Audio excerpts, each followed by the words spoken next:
Hello, everybody. Welcome back to Cinema Savvy. It is myself, George, joined once more by Tate for another spoiler review, another Marvel review, the second one in as many days, because the Marvels is now out in cinemas worldwide, and we are here to give our thoughts on it. Of course, what would we call it? I mean, it is a sequel to Captain Marvel, but there are three leads, which is why it's the Marvels. It's also a sequel to Ms. Marvel, and I guess continues the story of Captain Rambeau from WandaVision.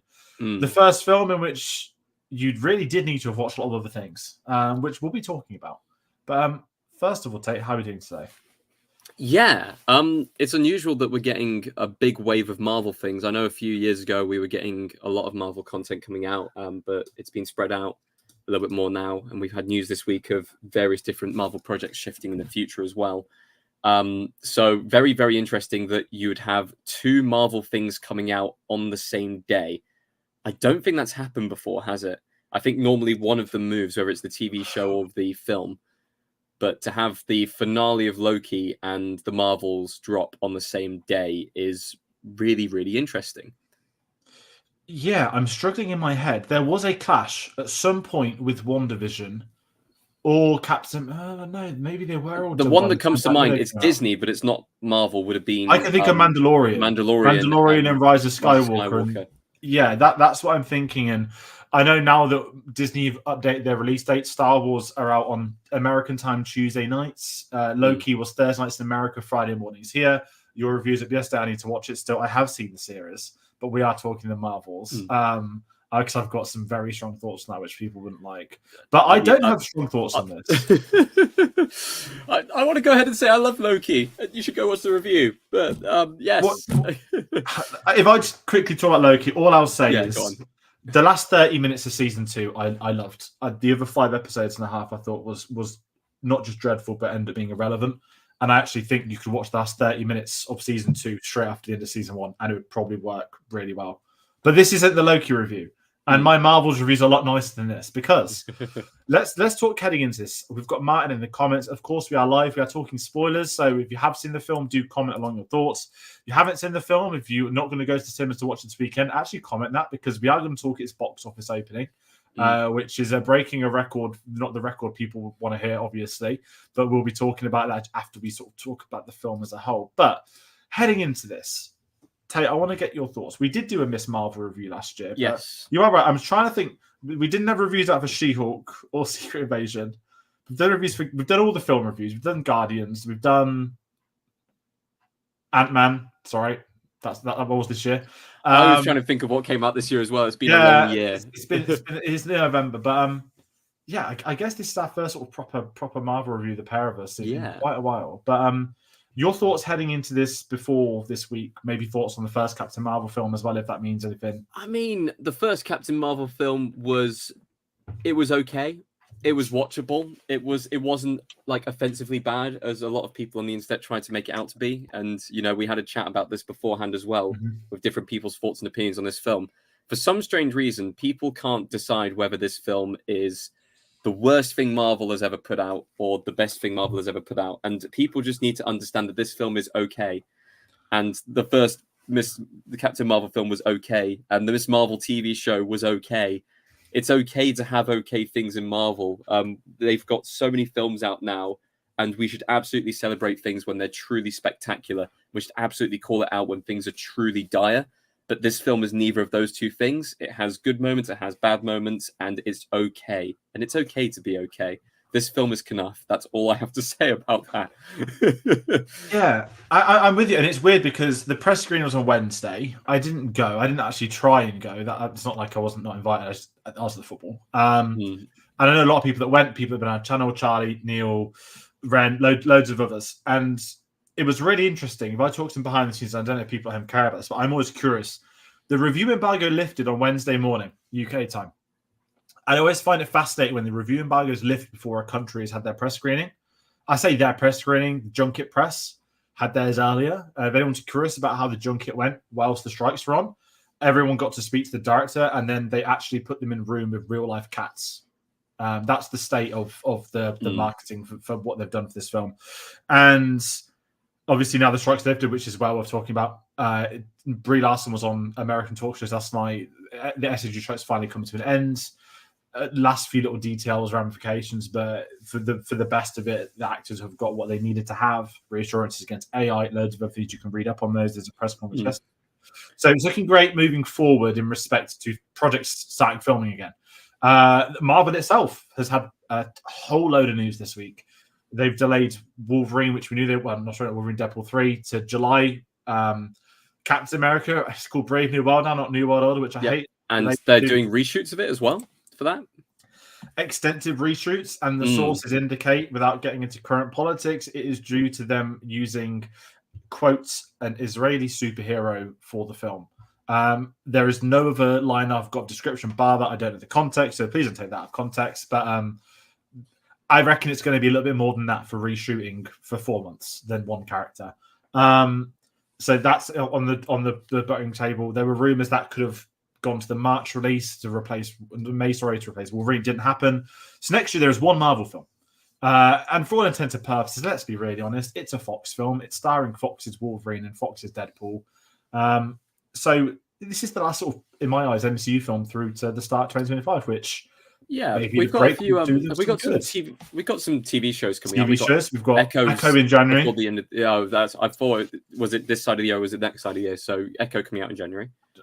There is some Born Again's going to be coming out at some point. The What If season 2. That's meant to be dropping before the end of the year, isn't it? They haven't confirmed it. But no, they haven't. We're in a very weird state with Marvel at the moment. It's not its best year, and that's the understatement. Although there is a sweet new Lego Avengers tower set coming out, which I cannot afford because I bought the Venator, which is much better. But talking the Marvel story, because we can end up slipping into all of the video. Heading into this film, I wouldn't say I was hyped, but I wasn't not hyped. I was like, okay, I'm invested in the series. I also don't mind the first Captain Marvel film. We did it with our retrospective series on the Infinity Saga. I've never really understood the hatred of it. There's a lot worse that Marvel have put out before and after then. There's also a lot better that's come out. I like the film. I like Brie Larson. I love Ben Mendelsohn, and I like Sam Jackson in it.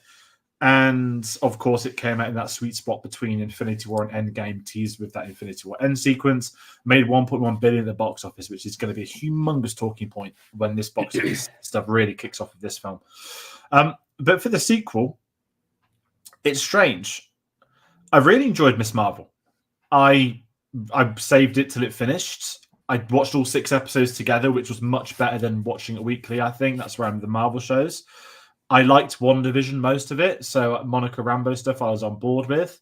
Again, didn't mind the first Captain Marvel. I feel, if I'm being honest, I'm in the zone of Marvel fatigue, where I haven't watched Secret Invasion. I did wonder, is that going to be a thing for this? Do I need to watch Secret Invasion to watch this? Thank God I didn't. No, not even slightly. Secret Invasion is the most pointless thing Marvel have put out in a long time. And, the amount of backlash that series got is earned.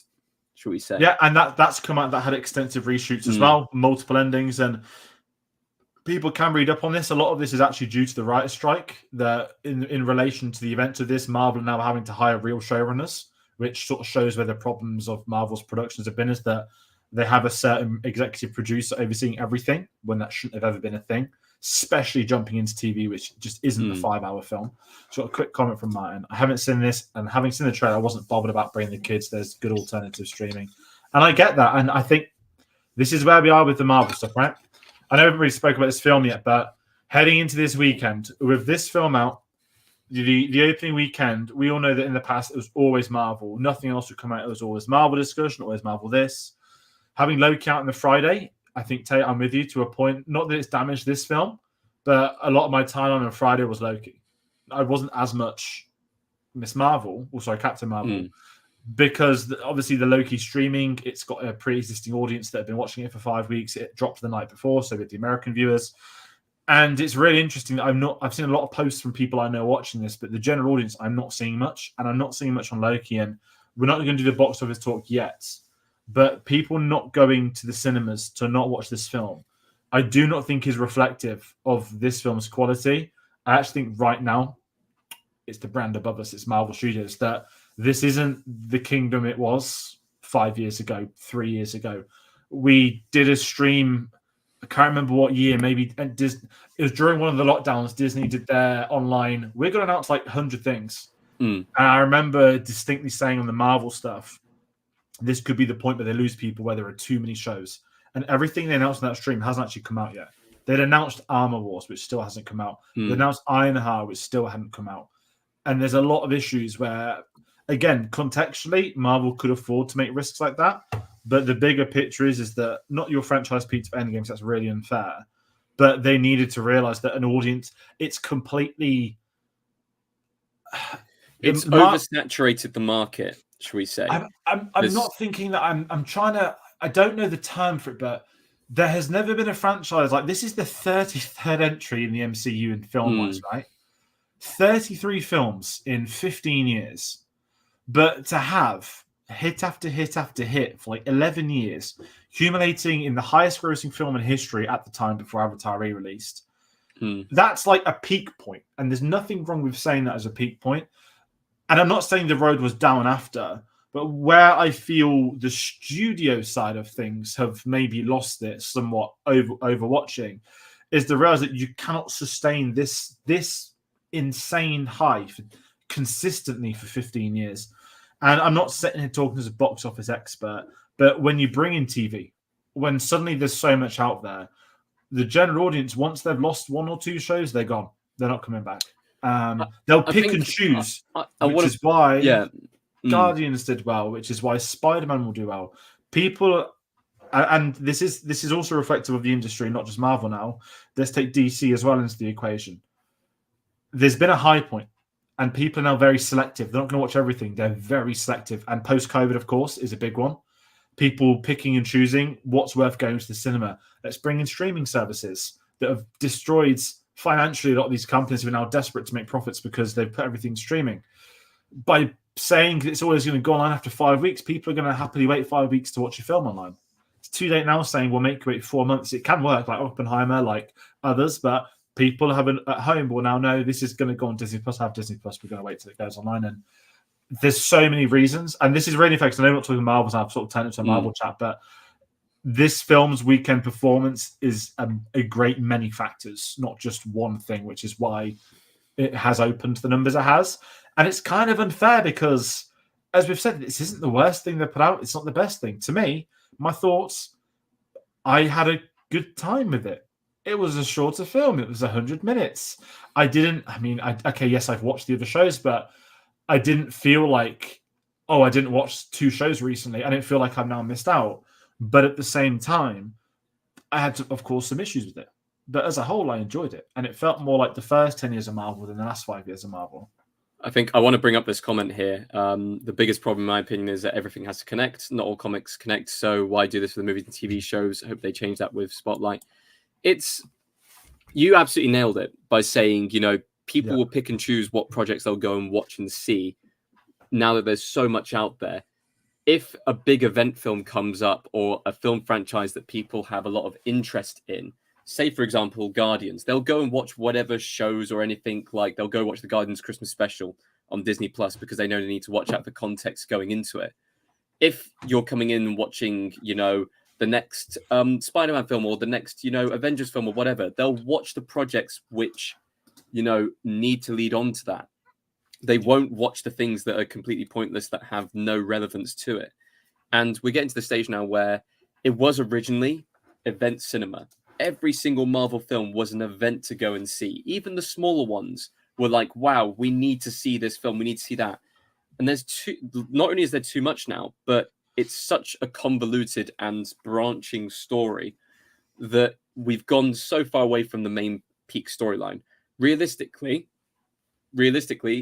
this, the only thing this film adds, and this is a spoiler review, so I can say it's the only thing this film actually adds is Monica Rambeau going to a different dimension and X-Men. That's it.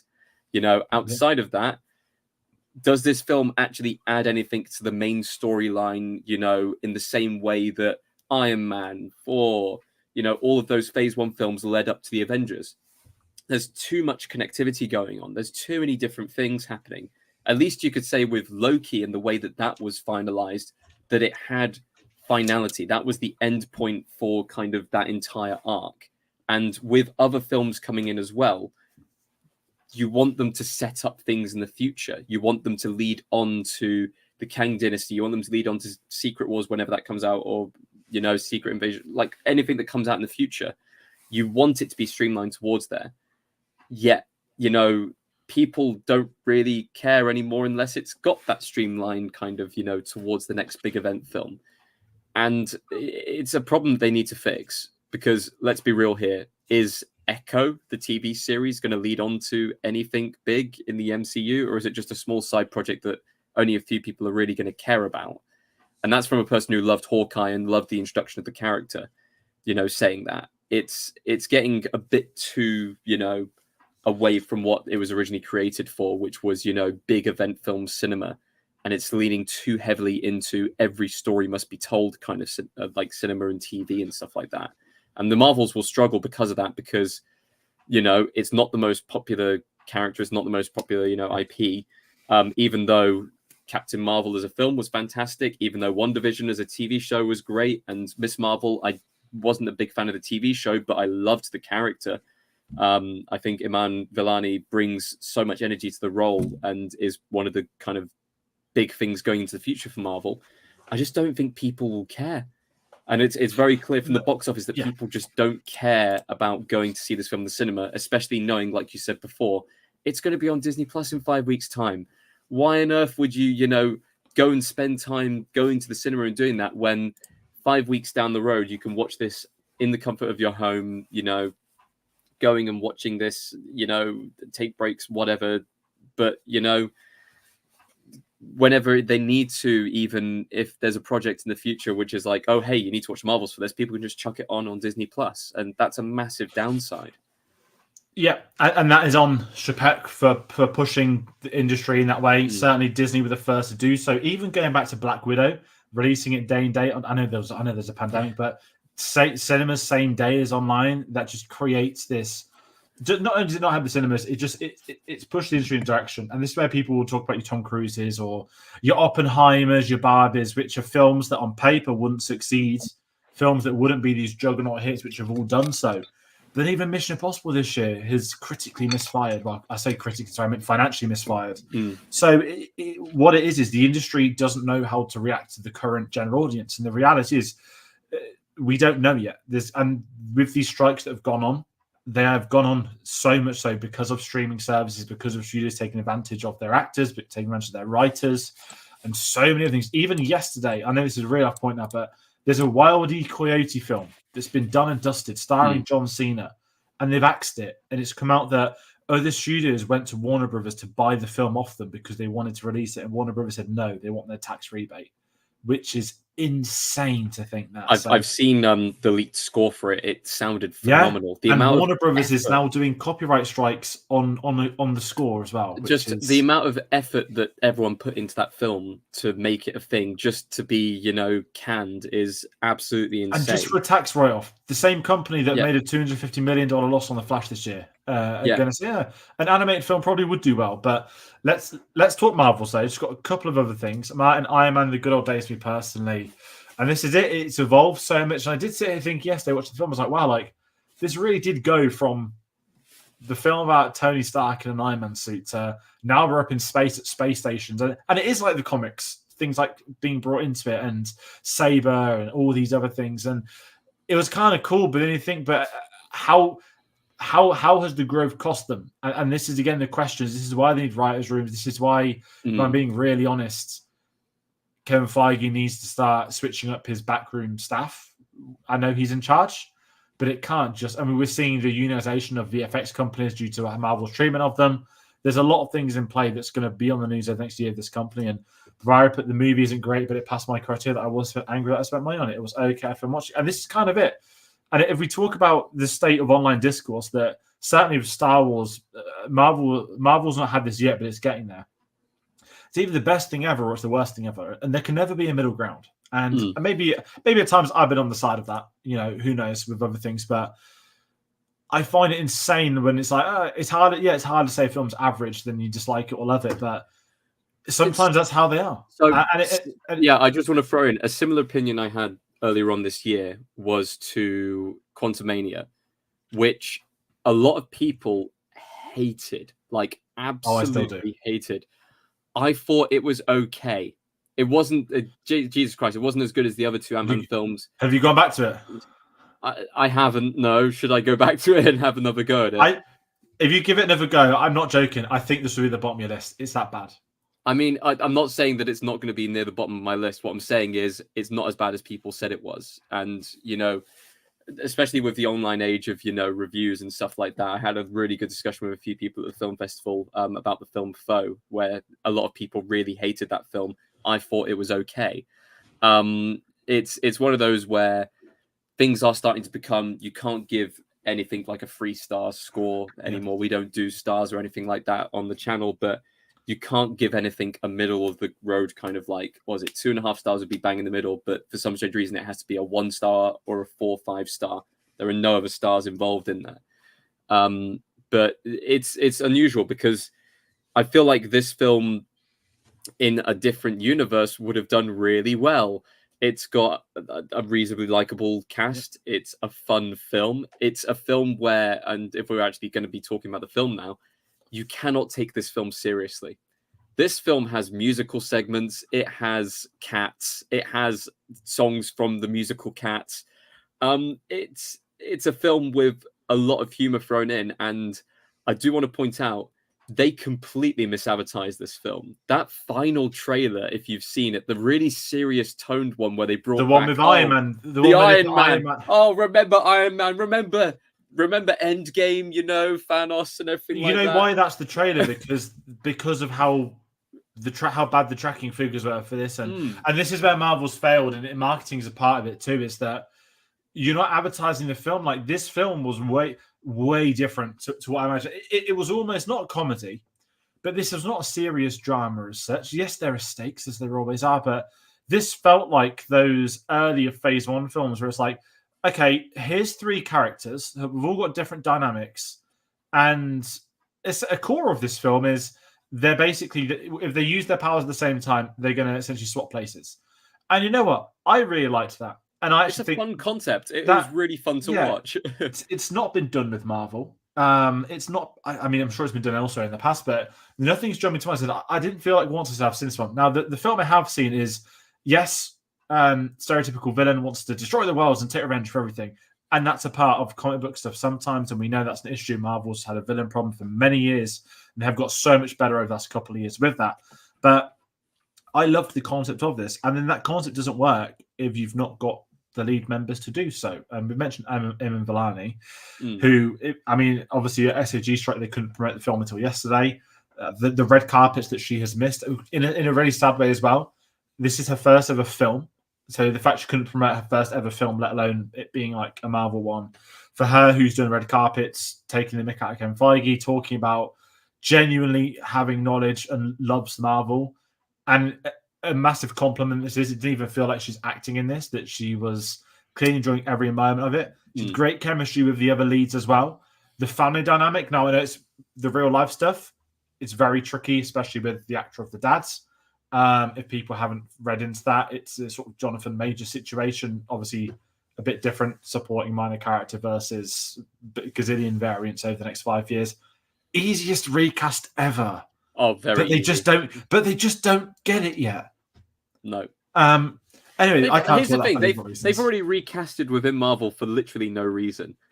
So I don't understand when they've got reasons to do things. I did have, I guess, a discussion with myself in Loki about kind of what they do with Jonathan Majors going forwards. But you could do so much, especially with the end of Loki. Go and watch the Loki discussion if you want my opinions on that. But with this, it is even easier because it's like a side character. It's not even like a main character who's ever going to get a film to themselves or realistically going to take up anything massive screen time wise. But like you said, like Eamon Vellani brings so much energy to the role. She is fantastic. She is going to be the future of the MCU moving forward, especially with the, I guess, pre-end credit scene, end credit scene. That the Young Avengers, the Young Avengers, rumored for years, hasn't it? Oh, it has been, and she's kind of, going to be the one to pull them all together, which is going to be fantastic. And the one thing I really liked in this is that she was the comic relief of the film, but at the same time, she was also the heart of the film.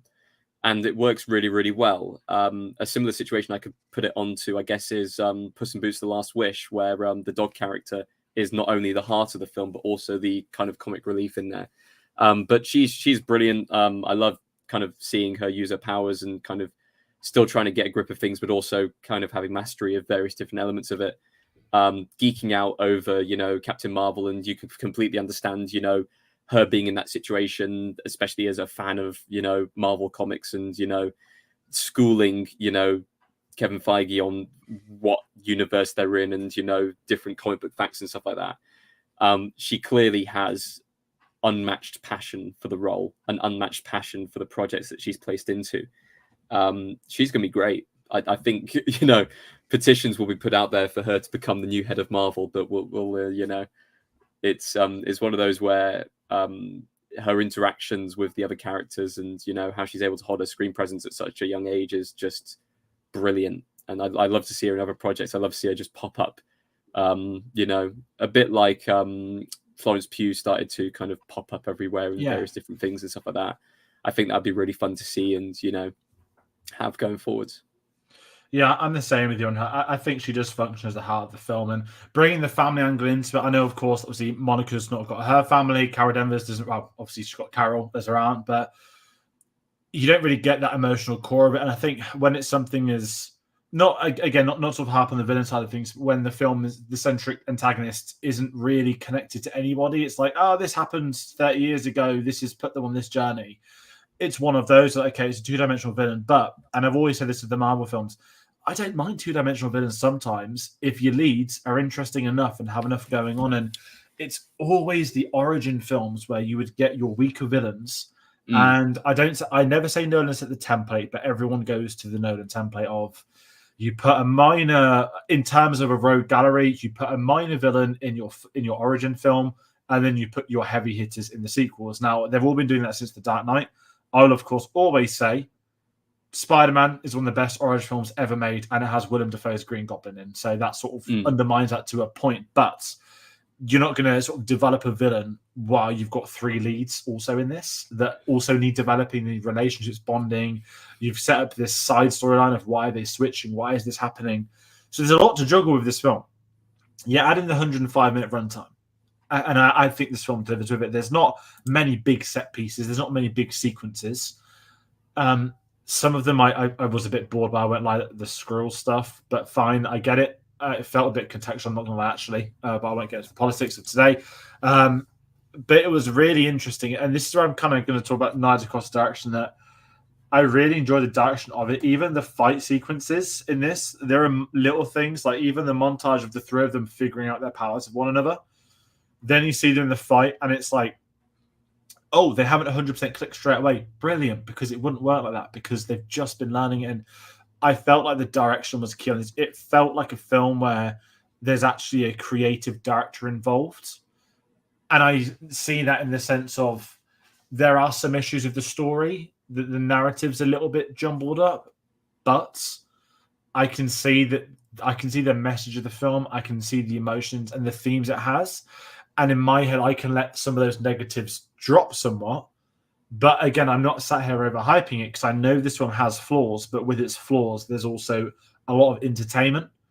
And there's nothing worse than a film that is flawed as a story, flawed as entertainment, and it's just an all-round boring film, which this is not. And I know it sounds like I'm criticizing it, and you mentioned that trailer. Even the Valkyrie cameo, people might be thinking, why not Valkyrie in it?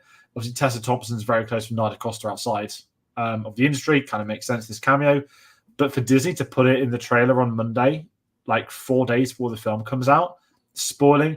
I say a cameo. She's in it for 30 seconds. This is like them spoiling the Illuminati for for all it's worth. I mean, that was probably a bigger spoiler in Multiverse of Madness, but for this, it's like you didn't need to have her in the trailer at all, because realistically, it would have been a nice surprise to see her and go, okay, she's taking in refugees. That's what New Asgard's been all about, and it makes sense that that would be kind of the Skrull haven in the planet and stuff like that. But it's Marvel's advertising, over recent years have been a big, negative going forwards, and they lean so heavily on the past for it. I know that I previously talked about, Iron Man being used for this marketing. That film came out, what was it, 2008 or something like that? Yeah. Like, that's well over like 10 years ago. So well over 15 years ago. And it's not even like, oh, this is an Iron Man sequel. No. This is Marvel. It's completely different. I mean, I feel like, did she really interact with Tony Stark at all? Like, not really in any of the films. She spoke about him on the red carpet, and how old was him and Vellani when Tony Stark, was around? That's the thing, and it's wild what they've done with this. And you know what? Do you know what suffers from all of this? The film. It's not the marketing department that's suffering. It's because if there are people that have been tricked into thinking, "Oh my God, Iron Man's back." By the way, internet rumors, please stop saying Robert Downey Jr. is coming back. He's not. He's never coming back, guys.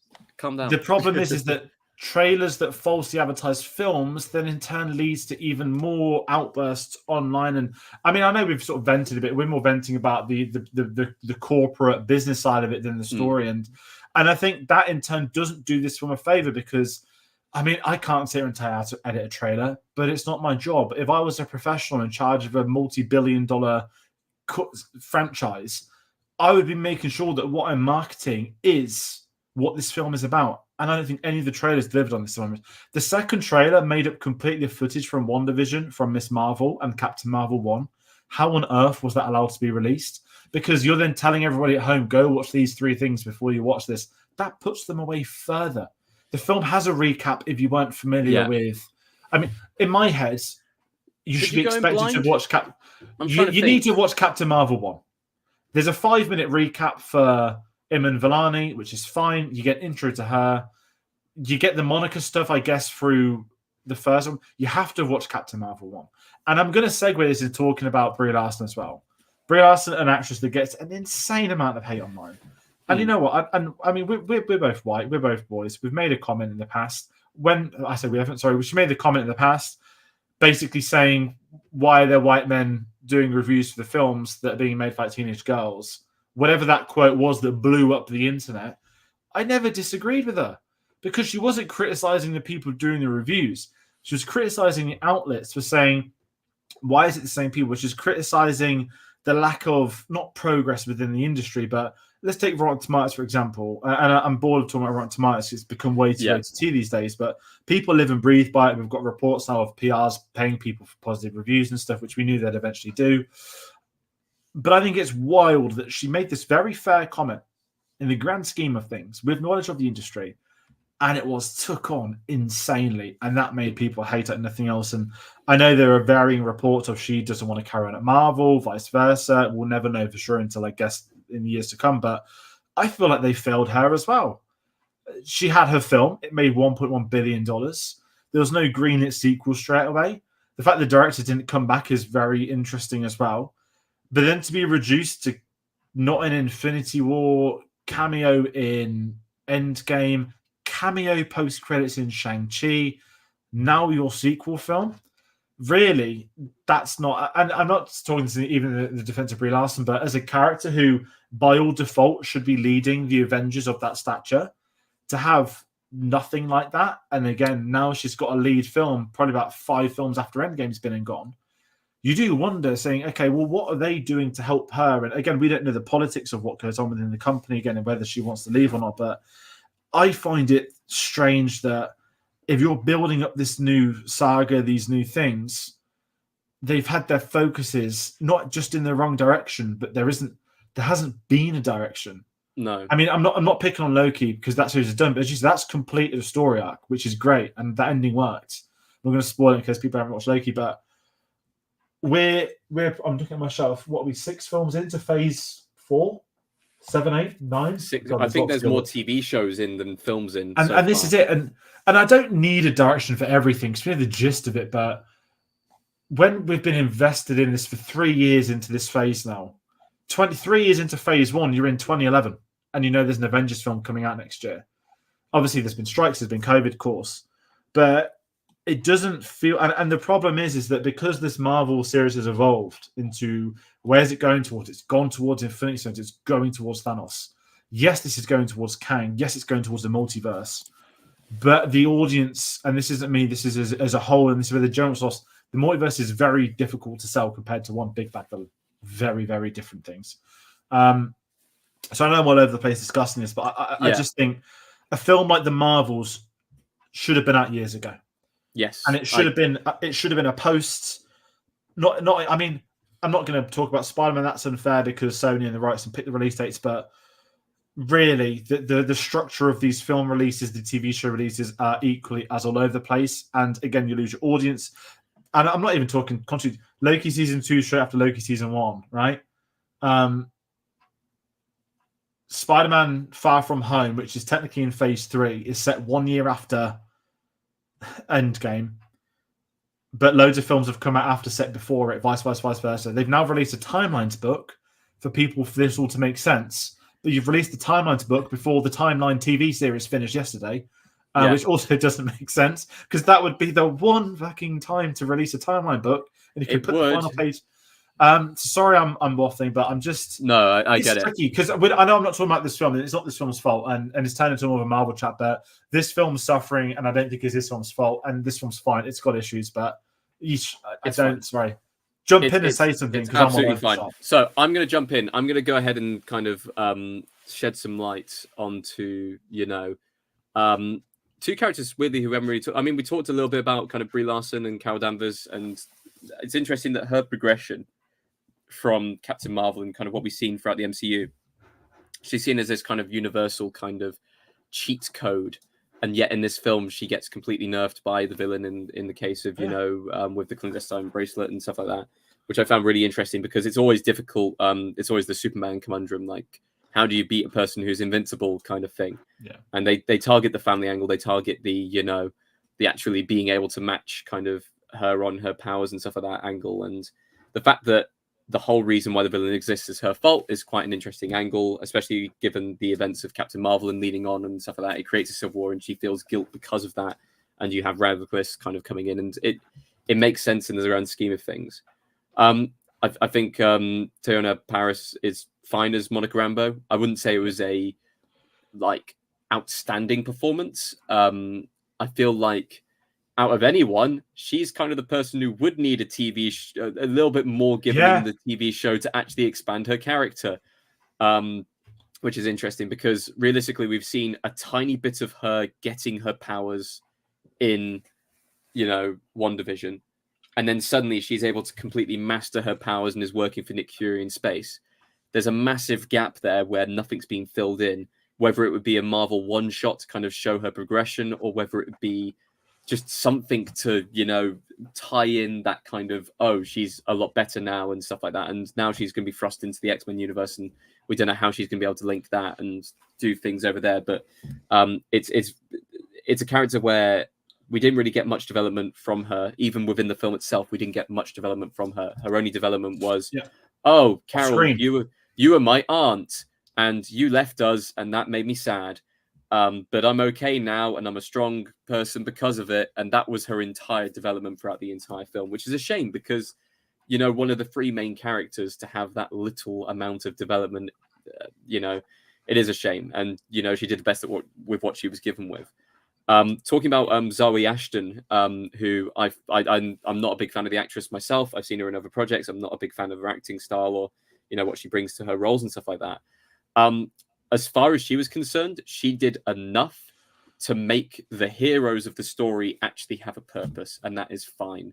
She was a big enough threat to have them to have their power switching thing and develop the characters in their own way. Like you said, you don't have to have one of the best villains in the film to make the hero's journey, amazing and better. She was a good enough villain who had good enough motivations and actually surprisingly had a pretty cool kind of plan to revive her planet, and in doing so just kind of stealing resources from other places by kind of opening up rifts in space and time. That's a cool villain concept. She wasn't exactly an amazing villain, didn't have the best dialogue, didn't really add too much to the role, but did enough and was enough of a threat to make the heroes better and strive higher, further, faster, or whatever the slogan was for this film. It was fine in that sense. it's the story itself, like I said, is fine. There were different elements thrown in, which I liked, and I think the humor breaks were definitely needed. This film wouldn't have worked as a serious film. This film absolutely worked as kind of a para-comedy, coming in with the different scenes like, the Flurgans, the Flurgan eggs and everything like that. And the entire kind of cats sequence, shall we say, I would never have expected that in a Marvel film. And it's absolutely fascinating that they decided to, throw that in and actually have, Moonlight, what's it called, Memory playing during that sequence was comic genius. I was sat there just chuckling in my seat. But at the same time, some humorous things didn't land, like the musical sequence. I did not know what was going on. It was like, what am I watching? I was sat there like this. I was like, what is going on? It's a singing planet, but they sing in English. What is it was this? like a Disney live action film where it was all set for a joke. Like, I'm bilingual, so I can talk normal. I'm like, right, okay. It was like, it reminds me of Guardians of the Galaxy, and I'll give Marvel this as credit. When you have infinite universes, timelines, species, aliens, etc., etc., Star Wars has nailed it, and I never think Marvel have. They just tend to put like a mask on, and they've never. I mean, it's too close to being human. It's always too close. It's to like being human. I don't mean this is a criticism of Doctor Who, but it's like the early Doctor Who of me growing up. You don't know until you're older. There's actually no budget, which is why they look like that. But it reminds of that. And I'm like, you're a gazillion dollar company. Like Star Wars, you can do this practically. And it just became, and I know guys, it's paint them red, paint them blue, paint them green. But the singing and dancing aliens for me was just a bit, not too much. Some people laughed in my screening. It was a really busy screening yesterday, I'm going to say, here in the UK. Mine was busy as well. Which and the most I guess I'm laughed happy was about. the cats. Yeah, which is great for cinemas. And 6 p.m. on a Friday. There you go. Apparently, the planet exists in the comics. So there you go. So they have taken it from their Missouri. So that's fine then. It was, and I look at things like that, and I can't speak for obviously everyone. A lot of people will find that funny. A lot of people won't. And I was on the side that I didn't find that a bit funny per se, but I liked the idea of this villain's plan is to essentially take the air, take the water, take the sun from the 3 planets tied to this villain. The most two-dimensional, yes, of course. But I liked that, and I liked the fact it wasn't just a whole film set on Earth in peril. At the same time, just that bit didn't work for me. The cats worked for me. I'm not a cat person at all. So I was very surprised that I found that the flags are funny. You take a funny gag from the first film and you do it multiple times. That can go down as unfunny to a lot of people, and that does happen a lot in comedy. But I think because of how wild that went, it made sense. It worked. So I'll give them credit to that the cat stuff worked. I think that could, again, it's a fine line of that either works or it doesn't work, and everyone's going to be different. But a lot of this worked for me. I'm just, because I'm not overhyping, because I'm not sort of going in on it, it's so minimal, my feelings with that respect. And you mentioned the villain performance. I'm the same. I don't think there's a lot of source material to work with in the sense of the screenplay, not the comics. And I think, again, the focus is rightly on the trio. They carry the film. The best scenes are comfortably when the trio are together, which is always a great thing that shows your cast is working, that there's a certain dynamic there. And again, the villain suffers due to that. So can I live with that? Yes. Is it a problem for me? The plot with the heirs from Spaceballs. I've seen Spaceballs once and I hated it. So apologies, my memory. Very quickly. I have one thing that I'm really confused about, and I don't know if I missed something in the film or whatever. But so villain Zoe Ashton gets killed because she uses the bracelets, isn't able to contain the power. Next thing we know, Kamala Khan has the bracelets on, right? Yeah. Uses both of the bracelets at the same time, and then we only ever see her with one bracelet for the rest of the film. What happened to the other bracelet? And this is something that... Good question. I'll be perfectly honest. When I was watching it, I was like, oh, great, is she going to have the power of 2 bracelets now? That's going to make her really, really powerful. And then suddenly, for the entire rest of the film, which is a good 15 minutes towards the end, I don't see a second bracelet. And I don't know if that's continuity or if that's something that I completely missed or is explained away. But that's massive, because that was the one thing I was looking out for. I was like, okay, so the entire point of Miss Marvel in the first place was her getting the bracelet, her getting her powers, being linked to the clandestines. The entire purpose of the film is making sure that one person doesn't gain the 2 bracelets because that's unrivaled power. She's able to control it, gains the 2 bracelets, uses them, but then she ends up with 1 bracelet at the end of the film. I was really confused by it. I don't know if it's something they're going to have to change when it comes to Disney Plus. They're going to put the bracelet back on. If people also notice that in the cinemas as well. But it's something that I really wanted to point out in this review because that's massive. That's 15 minutes of the film that I noticed and that has big implications on where did that bracelet go, as that's like a big thing towards the film. I don't have the faintest idea. I did not notice that. I don't know if it's a continuity issue. I don't know if it's a story issue, but I'm sure the internet will point it out.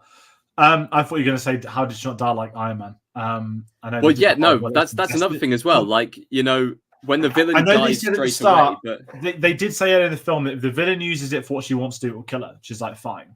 Yeah. Whereas I'm guessing because Miss Marvel's was a bit different. And she made a comment like it's destined for her or something. I'm not sure. But I got a quick comment. I saw the movie last night. I want my money back. The special effects were great. The story was horrible. And Photon did not get her name. I should have. Don't know who Photon is. Wasted on me. The special effects was great. Let's talk special effects because biggest criticism. Very quickly, Captain Marvel has the other one. When did Captain Marvel get the other one? When did that happen? Let's talk VFX. Marvel have rightfully been slaughtered the entire year for the treatment of VFX companies, various companies, not their internal in-house ones, everyone they use. There are countless reports on VFX companies, last-minute decisions, them changing stuff. Again, I compare it sort of like old people in technology. They walk in a room, they see a blue space, and they say, make it red by the morning. And they think it's like a button that changes it. It's hundreds of people working hundreds of hours to do little things like this. And you can, again, read it. Please read into the conditions at these VFX houses and how bad Marvel have been with them. It is quite disturbing. And it's also why the films look terrible, because they give them no timeline deadlines. They then have issue after issue. They then take staff, put them on another film, which means one film ends up unfinished. And because it's this big chain of events where you've got to meet these deadlines, these release dates, they end up unfinished. The Marvels was delayed from, I think, June to November. And they said at the time it was to focus on the VFX. Now, whether there was stories of 2, I don't know. The VFX, I think, was the best it looks in a Marvel film for a couple of years. I'm not going to sit here and say it didn't look like as good as the creator. I know ILM did this as well. But improvements in the correct way, that time was taken for the VFX teams to actually do their job. And again, in my head, this film cost $220 million. There is no excuse for this not looking like a $220 million film. You cannot afford to have bad CGI. Ant-Man and the Wasp still had abysmal CGI. The Flash, abysmal CGI. It's an industry problem, not just Marvel, I'm going to add. But you do see the budgets. There is no excuse for me, at least from where I stand looking at things and my experiences working in the industry. And if you don't want to do it with CGI, do it practically, because you can afford to, because films did it practically for 100 years. So that's my little tangent on the CG. Have you got anything to add on that too? I do want to also say that this is one of the nicer looking Marvel films in recent times. I know a lot of it was set in space though, so obviously it was black, but that's fine. But the environments looked cool. The set design looked cool, even though I'm sure that they weren't actual practical sets. It was either filmed on the volume or it would have been filmed, on a green screen studio or something like that. Well, there you go. But there is one thing that I want to add on, and this is the end credit scene. The one end credit scene, because I stayed to the very end just to listen to cat noises, which really angered me. And, okay, fine. Introducing X-Men. I think everyone knew they were going to be introducing X-Men. They kind of introduced it with Miss Marvel anyway by throwing in the X-Gene thing and whatever. Whatever. Knew that was going to happen anyway in this film. Bringing back Kelsey Grammer, fine. But that is bad CGI. That is bad CG. And do you know what? It's not needed, because we've had now, what is it, from the X-Men franchise previous to the X-Men franchise, Days of Future Past kind of timeline, or First Class timeline, whatever you want to call it. We've had 2 different versions of Beast. And they always look different in every film. It looked different in every film, but it looked good in both films. It looked okay. I'd say Kelsey Grammer's Beast, yes. Yeah. The Nicholas Hoult, No, there's a really funny photo doing the rounds, and they've got every Nicholas Hoult Beast photo, and it is very radical film to film. But that's but okay. I use that because it was a lot of it was done practically as well. And also it's meant to be a young Beast holding up, right? Turning into Kelsey Grammer. So we talked about this beforehand, but it immediately reminded me of, was it Pip the Troll or whatever it's called from the Eternals? Because that was immediately, it's another CGI post-credit scene that's going to set up a new part of the Marvel Cinematic Universe, and it doesn't need to be CG'd. It looks horrible, it looks tacky, and it looks like it's just been shoved in at the end of the film for no apparent reason.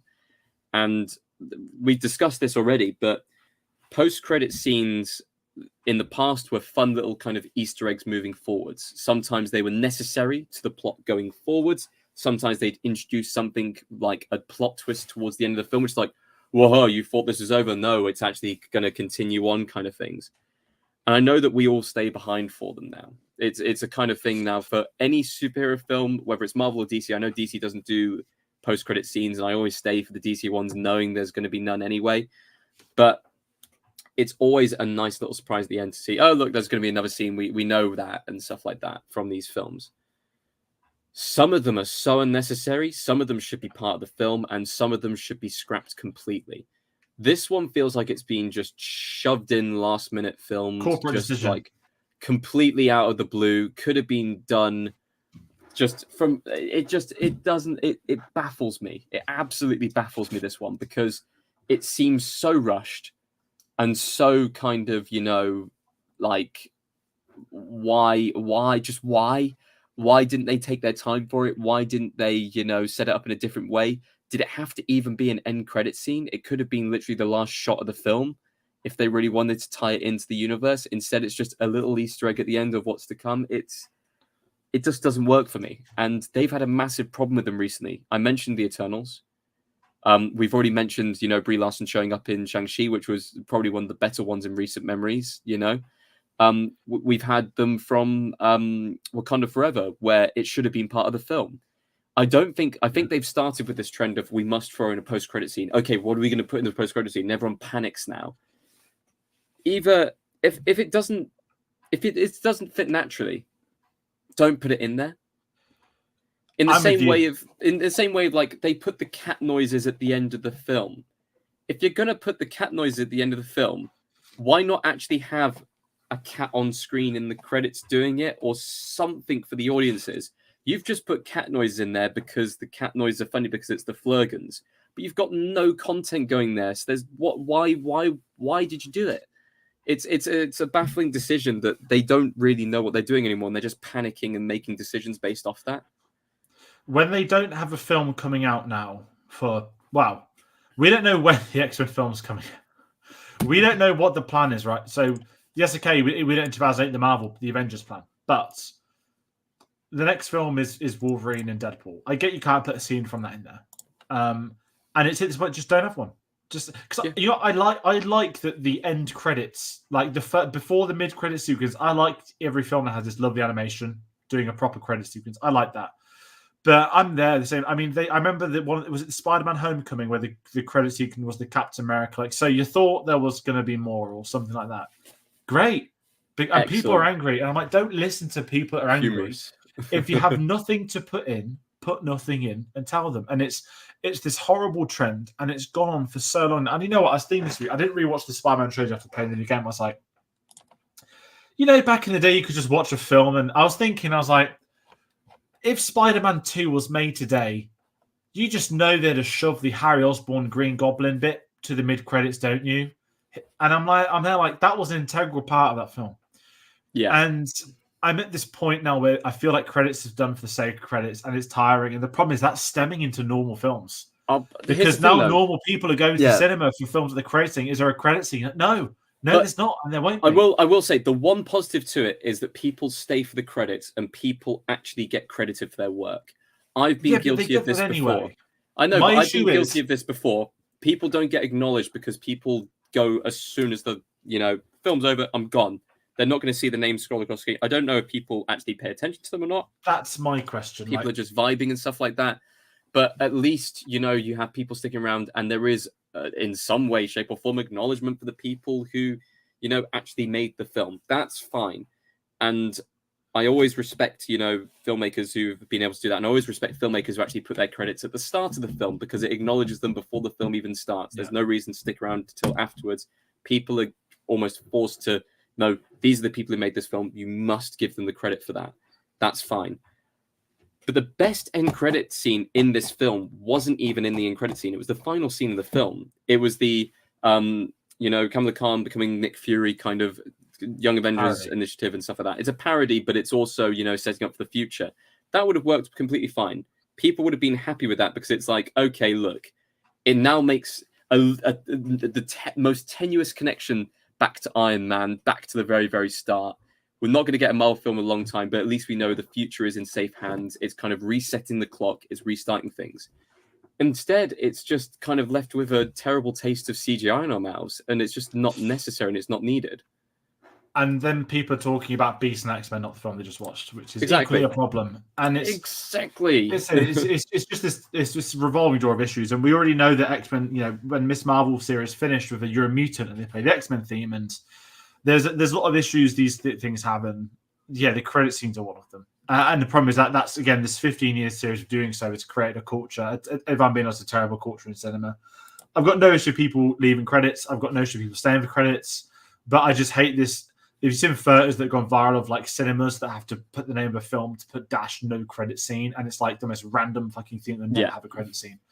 And and this is what's I don't bring him up in a Marvel review. This is what's like Scorsese when. He's not slagging off Marvel film. What he's criticizing is the studio's culture around them and what's not the popularity these films have done to average cinema goers, but how the overexposure to the same thing over and over is damaging the industry without improving it. And I'm glad that we are seeing the shift momentum now where people are starting to not go and watch these films. And now as you just scratch this thinking, what can we do? Well, the answer isn't to make Hunger Games 5. The answer isn't to make Marvel film 34. The answer is to come up with something new, please. And that's for them to sort, not for us. They need to make the products and audiences need to go and watch it. It works both ways, and it can work both ways, which we've seen this year. If a 3-hour biopic about the man who built a nuclear bomb can make just $100 billion, you can make original stuff and people will tell it. If the Barbie film can make $1.4 billion, you can be assured that people will turn up to watch normal films. But if the 33rd Marvel Cinematic Universe film isn't going to make $500 million worldwide, maybe that's a sign is that after 33 films, the attention isn't there that there was before. And that's not Marvel's fault. What that means is that you need to alter Marvel. You need to encourage people to get back to the cinemas.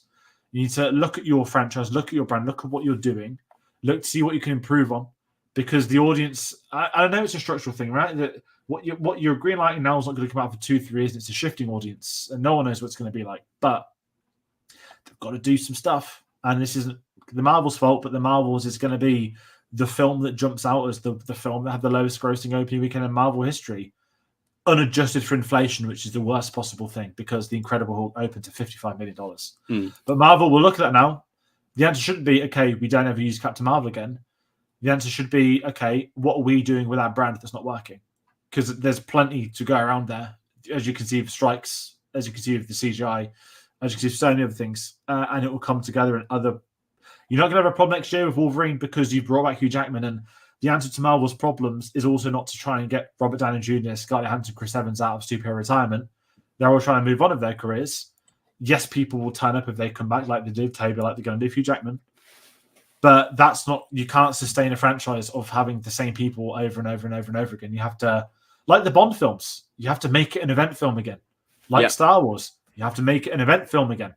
You need to make it events, and people will turn up to event cinema, but they will not turn up for the sake of turning up. And that's the issue they've got to deal with. And that's, I know we're way off, and I know we're at the hour mark, but yeah, that's kind of how I feel this film is. That we've gone for an hour, and there's not very many hours to talk about this film because we've spoken about Marvel as a problem. But unlike you, had no time for the credit sequence. Although I liked Tiana Paris's acting in it. It's like, yeah, you actually got to act for a scene, and it's great. Finally, it's the best scene in the film. And I do we talk about our favorite scenes now? I can jump in with mine. Mine's just the three of them in the little montage training.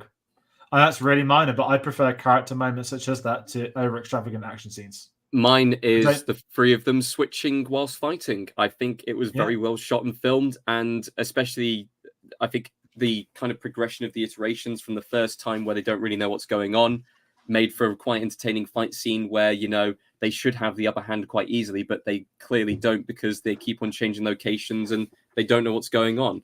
All the way towards the end where they actually have a grip on things, they actually kind of know when to switch in and switch out. It shows progression of the characters. Excellent work. I think, you know, this film works very good as a kind of leading trio, and that's where its strengths are.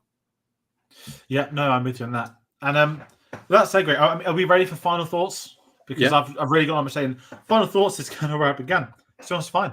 I've got problems with it. I've spoken about the problems, two-dimensional villain, the script isn't fully there, not development all around, but the enjoyable moments certainly outweigh my issues. It's by no means a masterpiece. It's by no means top-tier Marvel, top-tier superhero film. And this is kind of the problem where we're at, is that this insane series was getting better and better and better and better for so many years.